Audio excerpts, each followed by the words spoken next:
Buhay magsasaka. Mga magsasaka ang munting bayani sa mundong ito. Sila yung mga nagtatanim, nag-aalaga, nagtsatsaga, nagpupursigi upang may anihin at may ipakain sa atin. Gaya nga ng kasabihan, agriculture is the backbone of the country. Mga magsasaka ang nagbibigay sa atin ng makakain araw-araw. Kung wala ang kagaya nila, paano na ang araw-araw na pamumuhay natin? Kaya't bigyan ng karangalan at ating respetuin ang ating mga magsasaka. Umulan man o bumagyo, nandyan sila nakaantabay para may maibigay sa taong bayan. Sinisigurado na maayos ang mga hayop, palay at iba pa nilang pananim para masuportahan ang ating buhay. Ang daling maging magsasaka kung iyong iisipin, pero sobrang hirap pala paggagawin.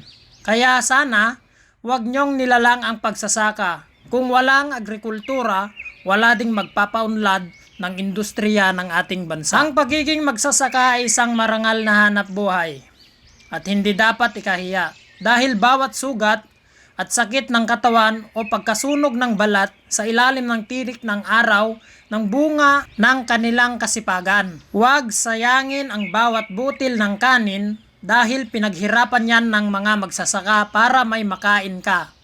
Ganito ang realidad ng buhay. Minsan magulo at minsan na may matiwasay. May pinanganak na mahirap at sanay sa kahirapan. At may pinanganak na mayaman at salat sa kayamanan. Tanggap namin na isa kami sa mga pinanganak na mahirap. Bakit? Minsan lang kami makatikim ng mga pagkaing masasarap. Kaya ito ang nagsilbing inspirasyon para mag-aral kami ng mabuti. Laki ako sa hirap.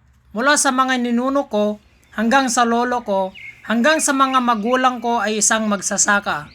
Binuhay kami sa pagtatanim ng palay, mais at gulay. Hinding-hindi ko kinakahiya ang aming pinanggalingan. Bagkus, ito ang dahilan upang kami ay makaraos sa araw-araw na pamumuhay.